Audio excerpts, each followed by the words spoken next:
বেয়াদবি তো বহুভাবেই করা যায়। তো বেয়াদবি তো পার্থক্য থাকে। মুখ দিয়ে বললে সেটাও বেয়াদবি, আর স্যারের সামনে টেবিল চাপড়ে চাপড়ে কথা বললে এটাও তো বেয়াদবি। যেগুলো আমরা কওমি মাদ্রাসায় যারা পড়েছি কোনোদিন কল্পনাও করতে পারি না, কোনোদিন কল্পনাও করতে পারি না যে শিক্ষকের সামনে মানুষ এভাবে কথা বলবে। এখনো পর্যন্ত আরে বড় হুজুর হয়ে গেছি, বড় বক্তা হয়ে গেছি, বড় লেখক হয়ে গেছি, তাতে কি? উস্তাদ যদি এখনো পর্যন্ত রাগত স্বরে তাকান, চোখের মধ্যে রাগ নিয়ে তাকান, এটা তো নিজের দিলে ভয় লাগবে যে না জানি আল্লাহর গজব চলে আসে আমার উপরে, না জানি বেয়াদবির কারণে আমার পতন চলে আসে এই দুনিয়ার বুকে। সেখানে এক নম্বর বিষয় হলো, যত নবী দুনিয়াতে আদর্শের দাওয়াত নিয়ে এসেছেন, নবীদের এই ব্যক্তিত্বের সাথে জালেমদের কোনো ঝামেলা ছিল না, ব্যক্তিত্ব নিয়ে তাদের মূল কোনো আপত্তিও ছিল না। কারণ সমস্ত নবীদের চরিত্র এত সুন্দর ছিল, তাদের দৈহিক গঠন, দৈহিক আকৃতি, চেহারা মোবারক গুলো পর্যন্ত এতটা আকর্ষণীয় ছিল, এগুলো নিয়ে কারো আপত্তি থাকবে, কারো প্রশ্ন থাকবে, কারো দ্বিধা হবে, কেউ কোনো ধরনের ভিন্ন অবস্থান নেবে, এটা কল্পনাও করা যায় না। তো নবীদের সঙ্গে এই জালেমদের ঝামেলাটা বাধ্য কখন? ঝামেলাটা বাধ্য তখন যখন তারা শুধু আর ব্যক্তি থাকতেন না, বরঞ্চ তারা আদর্শের প্রতিনিধিত্বকারী হয়ে যেতেন। আল্লাহ রাব্বুল আলামিনের আদর্শ জমিনের মধ্যে বাস্তবায়ন করতে চাইতেন। আপনি কোরআন খোলেন, জায়গায় জায়গায় এর দলিল পাবেন। সালেহ আলাইহিস সালাম দাওয়াত দিতে শুরু করলেন, তার সম্প্রদায় তাকে এসে বলল, ইয়া সালেহ কাদ কুনতা ফিনা মারজুওয়ান ক্বাবলা হাযা। সালেহ, এতদিন তোমাকে নিয়ে অনেক আশা ভরসা ছিল, অনেক স্বপ্ন ছিল, আমরা তোমাকে নিয়ে বিশাল করে স্বপ্ন দেখতে শুরু করেছিলাম, কিন্তু এখন এটা কি হলো? আতানহানা আন না'বুদা মা ইয়াবুদু আবাউনা, আমাদের বাপ দাদা যা কিছুর পূজা করে গিয়েছে, যা কিছুর আনুগত্য করে গিয়েছে, তুমি এখন সেটা থেকে আমাদেরকে নিষেধ করছো। তার মানে তোমাকে নিয়ে ভাবলাম একটা, আর তোমার থেকে আমরা পেলাম আরেকটা। আপনি সমস্ত নবীদের ক্ষেত্রে কমন বাস্তবতাটা পাবেন। ইব্রাহিম আলা নবিয়িনা ওয়া আলাইহিস সালাম যখনও পর্যন্ত আদর্শের দাওয়াত দেওয়া শুরু করেন নাই, ততদিন পর্যন্ত তিনি কারো চোখের কাটাও হন নাই। কিন্তু যখন তিনি আদর্শের দাওয়াত দিতে শুরু করলেন, আরে দূরের মানুষ তো দূরের মানুষ, তার বাবা পর্যন্ত বলে ফেললো, লা আরজুমান্নাকা ওয়াহজুরনি মালিয়া লা ইল্লাম তানতাহি লা আরজুমান্নাক। ইব্রাহিম, যদি তুমি না থামো, যদি তুমি না দমো, যদি তুমি নিবৃত্ত না হও, আমি তোমাকে পাথর মেরে হত্যা করে ফেলবো। যদি বাঁচতে চাও হয়তো আদর্শ ছেড়ে দাও, না হলে আমাকে এখানে একা রেখে যেখানে তোমার দূরে মনে চায় সেখানে চলে যাও, কিন্তু এখানে যদি থাকো আর আদর্শের দাওয়াত চালাতে থাকো, আমি বাবা তাতে কি, জন্মদাতা তাতে কি, আমি নিজের হাতেই তোমাকে হত্যা করব। নাউযুবিল্লাহ মিন যালিক। আল্লাহ রাসূল সাল্লাল্লাহু আলাইহি ওয়াসাল্লাম যখন আদর্শের দাওয়াত শুরু করলেন, তার ক্ষেত্রেও কিন্তু একই হলো। যেই আবু লাহাব নবীর মিলাদে সবচাইতে বেশি খুশি ছিল, নিজের এত দামি, সুন্দরী, আকর্ষণীয় দাসীকে পর্যন্ত ভাতিজার জন্মে খুশি হয়ে আজাদ করে দিয়েছিল। একটা দাসী আজাদ করা জনতন ব্যাপার না। আমার নিজের পুত্র সন্তানের জন্মে আমি কি করেছি? কয় টাকার জিনিস সদকা করে দিয়েছি, যে আমার বাচ্চা জন্ম হয়েছে, খুশিতে আইফোনটা আল্লাহর রাস্তায় দান করে দিয়েছি, খুশিতে R15টা আল্লাহর রাস্তায় দান করে দিয়েছি। এগুলো তো কল্পনাও করা যায় না। 10 টাকা 20 টাকা দিতেও তো আমাদের কলিজায় মোচড় দেয়। সেখানে একটা দাসী, দাম তো কম না, এখন তো দাসী প্রথা নাই। যদি থাকতো, একটা সুন্দরী দাসীর দাম কখনো 50 লাখ, 1 কোটি অথবা এর চাইতে বেশি হতে পারতো। এই আবু লাহাব এত দামি দাসীটাকে আজাদ করে দিল, তাও কেন? নিজের পুত্রের জন্য খুশি হয়ে না, নিজের ভাতিজার জন্য খুশি হয়ে। আর আমরা তো অনেক সময় দেখি বিভিন্ন এলাকায় চাচারে কিন্তু আব্বা বলে ডাকে, বড় আব্বা, ছোট আব্বা, এরকম শব্দ দিয়ে ডাকে না? আর বাবার অবর্তমানে চাচাই তো অনেকটা বাবার মতো হয়ে যায়, বাবার ভূমিকা পালন করে। তো তার দিক থেকে যেটা করেছে অবশ্যই অনেক সর্বোচ্চ পর্যায়ে সম্মান দেখিয়েছে, মহব্বত দেখিয়েছে, স্নেহ দেখিয়েছে। নবীর জন্মে, নবীর মিলাদে, মিলাদ মানেই জন্ম, নবীর মিলাদে খুশি হয়ে নিজের দাসীকে পর্যন্ত আজাদ করে দিয়েছে। কিন্তু এই নবী 40টা বছর পরে যখন দাওয়াত দিতে শুরু করেছে, তখন প্রকাশ্য দাওয়াত দেওয়ার পরে সর্বপ্রথম ওই চাচাটাই সবার আগে আঙ্গুল উঁচিয়ে উঁচিয়ে বেয়াদবি করেছে। বেয়াদবি তো বহুভাবেই করা যায়। তো বেয়াদবি তো পার্থক্য থাকে। মুখ দিয়ে বললে সেটাও বেয়াদবি, আর স্যারের সামনে টেবিল চাপড়ে চাপড়ে কথা বললে এটাও তো বেয়াদবি। যেগুলো আমরা কওমি মাদ্রাসায় যারা পড়েছি কোনোদিন কল্পনাও করতে পারি না, কোনোদিন কল্পনাও করতে পারি না যে শিক্ষকের সামনে মানুষ এভাবে কথা বলবে। এখনো পর্যন্ত আরে বড় হুজুর হয়ে গেছি, বড় বক্তা হয়ে গেছি, বড় লেখক হয়ে গেছি, তাতে কি? উস্তাদ যদি এখনো পর্যন্ত রাগত স্বরে তাকান, চোখের মধ্যে রাগ নিয়ে তাকান, এটা তো নিজের দিলে ভয় লাগবে যে না জানি আল্লাহর গজব চলে আসে আমার উপরে, না জানি বেয়াদবির কারণে আমার পতন চলে আসে এই দুনিয়ার বুকে। সেখানে আল্লাহ রাসূল দাওয়াত দিলেন, সবার আগে আঙ্গুল উঁচিয়ে উঁচিয়ে নবীর শানে বেয়াদবি করলো, তাব্বান লাকা ইয়া মুহাম্মদ আলিহাযা জামাতানা, হে মুহাম্মদ ধিক্কার তোমাকে, নাউযুবিল্লাহ, হে মুহাম্মদ ধিক্কার তোমাকে, তুমি কি এটার জন্য জমা করেছো আমাদেরকে এখানে? নাউযুবিল্লাহ মিন যালিক। তাহলে যেই চাচা নবীর মিলাদে খুশি হয়ে এত কিছু করে ফেললো, নবীর শরীয়তে সেই কিনা সবচাইতে বেশি বেজার হয়ে গেল। এই ঘটনা যতবার মনে পড়ে আমার কল্পনায় এই দেশের কিছু নেতার ছবিও ভেসে ওঠে। এই বছর 12 রবিউল আউয়াল গিয়েছে না?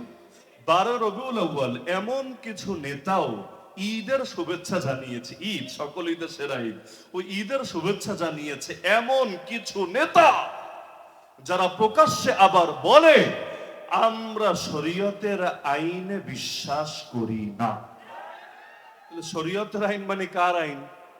আল্লাহর আইন তো আবার ডাইরেক্ট পাই নাই। আল্লাহর আইন যার মাধ্যমে পেয়েছি তার নামই মুহাম্মাদুর রাসূলুল্লাহ সাল্লাল্লাহু আলাইহি ওয়াসাল্লাম। ওই যার জন্মের, যার হ্যাপি বার্থডের জন্য তুমি উইশ করছো আমাকে যে তার হ্যাপি বার্থডে আজকে, ওই যেই মহান ব্যক্তিত্ব, মহান নবী, মহান রাসূলের জন্মে তুমি আজকে খুশি নিজেই শুধু উদযাপন করছো না, অন্যদেরকেও খুশি শুভেচ্ছা জানাচ্ছ। ওই নবীর শেখানো শরীয়তকেই তুমি যখন বৃদ্ধাঙ্গুলি দেখাচ্ছ, তখন তো আমার দৃষ্টিতে তোমার মধ্যে আর আবু লাহাবের মধ্যে কোনো পার্থক্য নজরে পড়ে না। কারণ আবু লাহাবের ঝামেলা ছিল এখানে, জন্ম মেনে নিতে পেরেছিল, আদর্শ মেনে নিতে পারে নাই। অথচ আদর্শ যদি না মানে বাকি কোনো কিছুর আধা পয়সা দামও নাই। কেউ বাপরে মানে কিন্তু বাপের আদর্শ মানে না, বাপের সঙ্গে বেয়াদবি করে, আদর্শের বিরুদ্ধে অবস্থান নাই, ওরে সুসন্তান বলবেন না কুসন্তান বলবেন? তাহলে ওইটা আবার কিসের উম্মত রে ভাই, কিসের আশেক রে ভাই, যে আবার প্রকাশ্যে বলে? তো অবাস্তব কথা বলে, অবাস্তব। শরীয়তের আইন না মেনে মুসলিম পরিচয় ধারণ করেও তো কেউ থাকতে পারবে না সমাজে। পরিচয় ধারণ করে বলবেন কিভাবে? বিয়ে করেছিল কোন আইন মেনে? সব বাদ দেন, বিয়ে করেছিল কোন আইন মেনে? হিন্দু আইন মেনে, খ্রিস্টান আইন মেনে, ইউরোপ আমেরিকার আইন মেনে, কাফের মুশরিকদের আইন মেনে, নাকি ইসলামী আইন শরীয়তের আইন মেনে? এমন তো না যে ডাইরেক্ট লিভ টুগেদার শুরু করে দিয়েছে। ওই যে জামাই বউ সেজেছে, এতকাল পর্যন্ত সংসার করছে, ওইটাও তো শরীয়তের আইন অনুসারেই করেছে।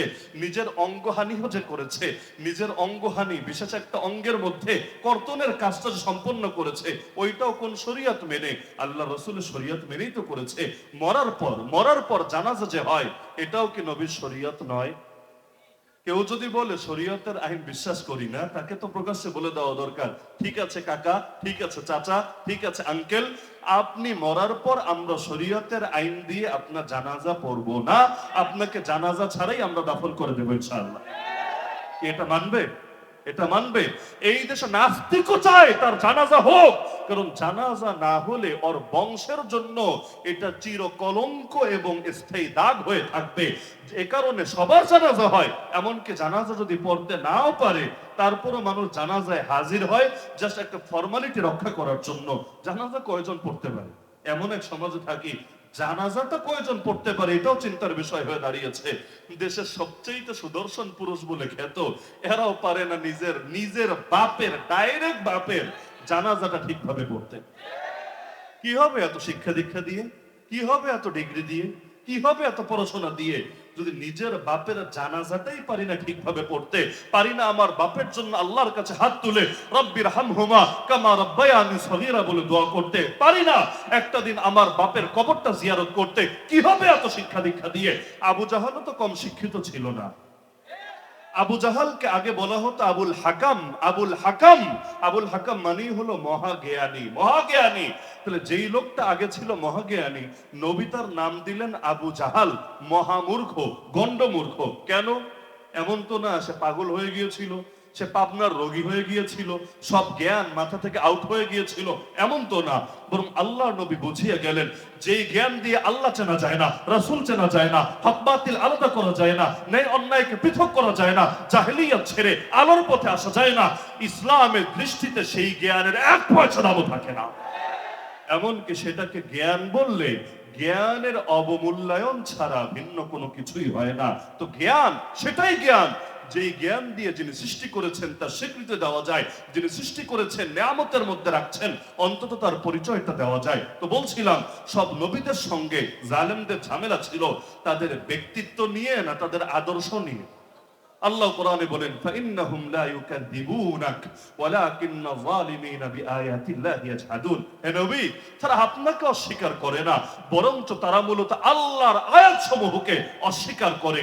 এই যে কেউ জেলে গিয়েছে, কেউ জেলে না গিয়েও থেকেছে, দুই রকমে ছিল না? দুই রকমে ছিল না? কেউ যদি ডাইরেক্ট ধরেন আম্মাই ডেকে ফেলে, তার জেলে নেওয়ার কি দরকার আছে? কেউ কেউ জননী টননী উপাধিও দেওয়ার রেকর্ড আছে না? প্রকাশ্যে তেল মারতে মারতে জান্নাতি বলে ডিম বিরিয়ানি খেয়ে বিনিময়ে জান্নাতের টিকিট ধরিয়ে দেওয়ার রেকর্ড আছে না? এই মানুষগুলোর তো জেলে যাওয়া লেগেছে, তাই না? রিমান্ডে গিয়ে মাইর খাওয়া লেগেছে, তাই না? না, লাগে নাই। লাগে নাই, লাগবে কেন? তার মানে এই লেবাসের সাথে ওদের ঝামেলা না, এই দাড়ির সাথে ওদের ঝামেলা না, এই টুপির সাথে ওদের ঝামেলা না, বরঞ্চ ঝামেলা হলো মূলত আদর্শের সাথে।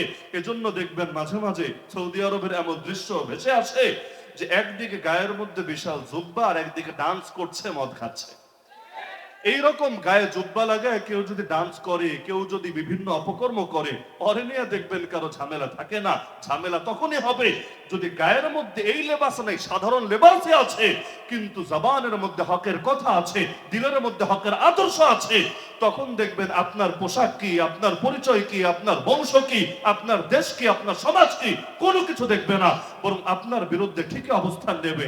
এমন কি, যেই গণতন্ত্রের নামে সারাদিন জিকির করতে থাকে এই পশ্চিমারা এবং পশ্চিমাদের ভক্তরা, ওই গণতন্ত্র ওদের চোখে ততক্ষণ ভালো যতক্ষণ গণতান্ত্রিক সিস্টেমে কোনো মৌলবী বা কোনো ইসলামপন্থী নির্বাচিত না হয়। বুঝেন না কথা? গণতন্ত্র ততক্ষণ ভালো যতক্ষণ এতে কোনো মোল্লা মৌলবী বা ওদের ভাষায় মৌলবাদী কট্টরপন্থী নির্বাচিত না হয়, ততক্ষণ পর্যন্ত গণতন্ত্র ভালো।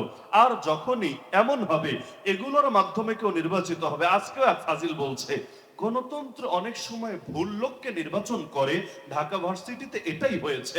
তার মানে ওদের পরাণের লোক নির্বাচিত হলে গণতন্ত্র সুন্দর, আর ওদের পরাণের বাইরে ভিন্ন লোক নির্বাচিত হলে গণতন্ত্র খারাপ। তার মানে ওদের কাছেও এই তন্ত্রমন্ত্রের দাম না, ওদের কাছে হলো যেভাবে ইসলাম দমাতে হবে ওইটাই মূল কথা। এজন্য গণতান্ত্রিক সিস্টেমে প্রেসিডেন্ট মুরসি যখন নির্বাচিত হয় মিশরে, তখন আর গণতন্ত্র মানতে পারে না, উল্টা আর্মিকে দিয়ে সামরিক অভ্যুত্থান ঘটিয়ে প্রেসিডেন্ট মুরসিকে শহীদ করে। একই চিত্র আলজেরিয়ায়, একই চিত্র পাকিস্তানে, একই চিত্র পৃথিবীর বহু প্রান্তে। তার মানে ওদের কাছে আদর্শ বলতে কিছু না, যে কোনো মূল্যে ইসলাম আর মুসলিম উম্মাকে দমাতে হবে।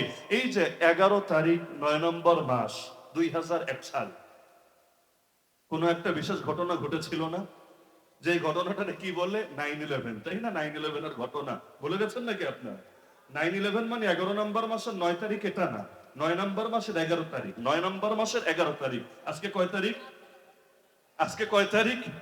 11 তারিখ। আজকের দিনের এই কথা আর কি, যে দিনটা আমেরিকা যতদিন থাকবে চিরকাল মনে হয় এই দিন আসলে ভ্যা ভ্যা করে কান্নাকাটি শুরু করে দিবে, এই কান্না কখনোই পারবে না ভুলে থাকতে। তো এখন আমেরিকার বুকের মধ্যে ঢুকে আঘাত এনেছিল, এজন্যই তো ইসলামরে জঙ্গি বলেছিল, মুসলমান মানি টেরোরিস্ট, সারা দুনিয়ায় এমন বার্তা প্রচার করেছিল। এমনকি আমেরিকার রাস্তাঘাটে দাড়ি নিয়ে, নারী হিজাব নিয়ে চলা পর্যন্ত ওই সময় কঠিন হয়ে গিয়েছিল। এমনকি ওয়ার ওয়ান টেররের নামে আফগানিস্তানকে, ইরাককে, পৃথিবীর কত দেশকে পর্যন্ত ধ্বংসস্তূপে পরিণত করে ছাড়লো। কিন্তু ওই আমেরিকাই যখন আফগানিস্তানের মধ্যে ঢুকে অন্যায় ভাবে চলে যাওয়ার পরেও কিন্তু ওরা গুপ্ত হত্যা চালিয়েছে।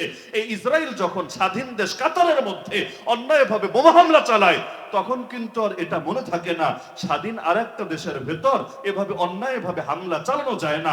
নিজের ব্যাপারে আরাম, অন্যের বেলায় হারাম। আরেকজন তার দেশে ঢুকে তারে মাইর দিলে এটা খুব খারাপ, খুব খারাপ, খুব খারাপ। আর সে আরেক দেশের কলিজার মধ্যে ঢুকে তারে যদি মারে, ওইটা খুব ভালো, খুব ভালো, খুব ভালো। না হলে পৃথিবীতে বহুত ভালো মানুষকে ওরা গুপ্ত হত্যা করে নাই? আরে পৃথিবী বাদ দেন, বাংলাদেশে আল্লামা বাবুনগরী কিভাবে মারা গিয়েছে আপনি একটু ভালো করে তার পরিবারের থেকেই যাচাই করে দেখেন না। আল্লামা কাসেমের মৃত্যুটা স্বাভাবিক ছিল না অস্বাভাবিক ছিল? নুরুল ইসলাম জিহাদি সাহেবের মৃত্যুটা স্বাভাবিক ছিল না অস্বাভাবিক ছিল? এই পরাপর যে 3-4টা মৃত্যু হয়েছিল, যখন আমরা জেলে, মুরব্বীরা বাইরে, জেলে গিয়ে তো আমরা তাও চিন্তা করছিলাম যাক আলহামদুলিল্লাহ ভালোই হয়েছে, জোয়ানকালে জেলের শাস্তি আমরা সইতে পারবো, মুরব্বীরা অন্তত নিরাপদে থাক, মুরব্বীরা অন্তত শান্তিতে থাক। পরে দেখলাম আল্লাহ, চিত্র তো উল্টো হয়ে গেল। তারাও জেলে আসলে তো ভালোই হতো, এক সময় না এক সময় বের হয়ে আসতো, কিন্তু তাদেরকে জেলে দেওয়ার রিস্কে যায় নাই, বরঞ্চ তাদেরকে গুপ্ত হত্যা করে কবরেই পাঠানোর ব্যবস্থা করে দিয়েছিল। কত ভাবে যে এদের শয়তানি চলতে থাকে। এমনকি দেশ মুক্ত হয়েছে, শেখ হাসিনার বিরুদ্ধে বয়ান দিলেও তো এখন অনেকের ভেতরে আলাদা ফিলিংস আসে। যারা এতকাল চাটতে চাটতে জিব্বারে ক্ষয় করে ফেলেছে, এরাও এখন লাল বিপ্লবী, বড় বড় বিপ্লবী সাজে। এগুলো দেখা লাগে আমাদের এখন প্রকাশ্যে। কিন্তু কঠিন বাস্তবতা হলো, এই যে জালেমরা দূর হয়েছে, তাতে কি ওদের লোকগুলো আর আদর্শগুলো যেভাবে যেভাবে যেখানে সেট করা ছিল সেটা তো ওভাবে আছে। এখনো পর্যন্ত আমাদের উপর নিয়মিত হয়রানি কিন্তু ঠিকই চলছে। এগুলো আপনারা জানেন না, জানার কথাও না। সবকিছু আপন অবস্থায় বাকি আছে, শুধু প্রকাশগুলোকে একটু রয়েস হয়ে ঘটাচ্ছে। কারণ বেশি কিছু করতে গেলে পাবলিক আবার খেপে গেলে ঝামেলা আছে। কারণ যেভাবে দেশে দেশে জাগরণ শুরু হয়েছে, আগে শ্রীলঙ্কা, এরপর বাংলাদেশ, এখন আবার নেপাল, গোপাল থেকে নেপাল, খুব বেশি দূরে তো না, যেভাবে সারা দুনিয়ার মধ্যেই তরুণ প্রজন্ম জেগে উঠেছে, এতে ভয় কাজ করা তো স্বাভাবিক। আবার যদি জাগে, না জানে কি হতে শুরু করে। আর বাস্তবতা তো এটাই, এই দেশের যেই পরিমাণ মুসলমান আছে, যেই পরিমাণ ইসলাম প্রেমিক যুবক আছে, সকলে যদি একসঙ্গে জেগে ওঠে, ইসলামের পক্ষে পূর্ণাঙ্গ বিপ্লব হবেই হবে ইনশাআল্লাহ। তো বলছিলাম যে আল্লাহর রসুল সহ সমস্ত নবীদের ব্যক্তিত্বের সাথে ঝামেলা ছিল না আদর্শের সাথে ঝামেলা ছিল? আদর্শ। 2 নম্বর পয়েন্ট বেঁধেছিল সমাজের কৃষক, সমাজের সাধারণ শ্রেণী, সমাজের শ্রমিক, দিনমজুর। আপনি ইতিহাস পড়লে দেখবেন না, নবীদের সঙ্গে মূল টক্কর, মূল ঝামেলা এদের ছিল না, বরং নবীগণের সঙ্গে মূল ঝামেলা ছিল জামানার নেতাদের, জামানার রাজাদের, জামানার ক্ষমতাসীনদের। এমনটাই দেখা যায় কিনা? কোন যুগে সেই বাতিলের নাম থাকে ফেরাউন, কোন যুগে নাম থাকে নমরুদ, কোন যুগে নাম থাকে আবু জাহাল, আবু লাহাব, উতবা, শাইবা, কোন যুগে নাম থাকে রাজা গৌর গোবিন্দ। কিন্তু আপনি অতীত ইতিহাস ঘাটলে এটাই দেখবেন, হকপন্থীদের বিরুদ্ধে যারা অবস্থান নেয় এরা সাধারণত ক্ষমতাধর শ্রেণী, মোরল শ্রেণী, সর্দার শ্রেণী হয়। কেন? তাদের স্বার্থে আঘাতটা কেন লাগে, তাদের কলিজার ভেতর আঘাতটা কেন লাগে? বিশেষ কোনো কারণ আছে নাকি? নাই। এখনো পর্যন্ত দেখেন, হুজুররা যখন কথা বলে, সাধারণ মানুষের কলিজায় আগুন ধরে না কিছু নেতা নেত্রীর কলিজায় আগুন ধরে? কি বলেন আপনারা, কার কলিজায় আগুন ধরে? ওই বিশেষ শ্রেণীর। এমন কি আমাদের প্রিয় ভাই আল্লামা আরিফ বিন হাবিব হাফিজাহুল্লাহ, তিনি যখন কিশোরগঞ্জে একদিন আলোচনা করছিলেন, আপনাদের মনে থাকার কথা, সব মানুষ মহা খুশি, এক নেতা মাইক নিয়ে নিজের ভেতরের কদর্য প্রকাশ করতে শুরু করেছিল। পরবর্তী পরিণতিও সবার জানা আছে, মানুষের দামি জুতা জুতা পর্যন্ত তার কপালে জুটেছিল। দেখা যাচ্ছে এই নেতা গোষ্ঠীর কলিজায় কেন আগুন লাগে? এরা কেন ইসলামকে, নবীকে অথবা নবীর উত্তরসূরিদেরকে চ্যালেঞ্জ মনে করে? তার মানে অন্য কেউ বুঝুক বা না বুঝুক, তারা ভালো করেই বোঝে ইসলাম দুনিয়াতে এসেছে পরাজিত হয়ে থাকার জন্য না, ইসলাম দুনিয়াতে এসেছে চিপায় চাপায় পড়ে থাকার জন্য না, বরং ইসলাম দুনিয়াতে এসেছে বিজয়ী হওয়ার জন্য, রাজ করার জন্য, আদর্শ প্রতিষ্ঠা করার জন্য, এই সমাজের প্রতিটা সেক্টরের অন্ধকারকে দূর করে আলোয় আলোকিত করার জন্য। আল্লাহ রসুল সাল্লাল্লাহু আলাইহি ওয়াসাল্লাম সেই দুর্দিনেও নিজের মিশনকে গোপন রাখেন নাই। মক্কায় মাজলুম হচ্ছেন, মক্কায় রক্ত ঝরছে, মক্কায় বহু কষ্ট হচ্ছে, কিন্তু আল্লাহ রসুল সাল্লাল্লাহু আলাইহি ওয়াসাল্লাম সেই মক্কার মধ্যে স্পষ্ট বলেছিলেন, ফাওয়াল্লাহি লা ওয়াদা'ু আশ-শামসা ফি ইয়ামিনি ওয়াল কামারা ফি ইয়াসারি আলা আন আতরুকা হাযাল আমর মা তারাকতুহু হাত্তা ইউযহিরাহু আল্লাহ আও আহলিকা দুনাহু। আল্লাহর কসম করে বলছি, আল্লাহর কসম করে বলছি, ওরা যদি আমার ডান হাতে আকাশে সূর্য এনে দেয়, বাম হাতে আকাশে চাঁদটাও এনে রাখে, তবুও আমি আমার এই আদর্শ ছাড়বো না। কতদিন পর্যন্ত? যতদিন না হয়তো আল্লাহ তার জমিনে ইসলামকে করবেন জিন্দা, অথবা আমি মুহাম্মদ হব মুর্দা, হয়তো শরিয়ত নয়তো শাহাদাত। এর আগ পর্যন্ত কোনো কিছু দিয়ে আমাকে থামাতে পারবে না। তাহলে যখন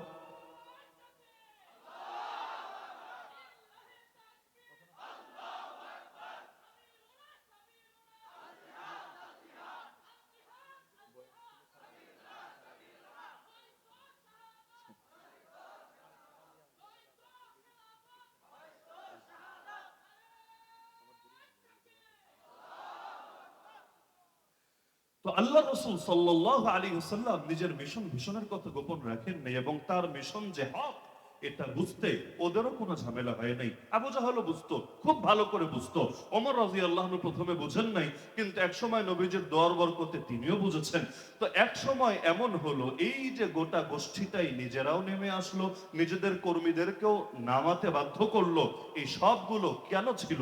এজন্য না নবীকে চেনে নাই। আরে যেখানে আল্লাহ রসুলের চেহারা মোবারক পর্যন্ত এমন ছিল, মক্কা থেকে মদিনায় হিজরত করে গেলেন, ইহুদিদের নেতা আব্দুল্লাহ বিন সালাম নবীজির চেহারা দেখে বলে উঠলেন, ইন্নাহু লাইসা বিওয়াজহি কাযাব, নিশ্চয়ই এই চেহারা কোনো মিথ্যাবাদীর চেহারা হতেই পারে না।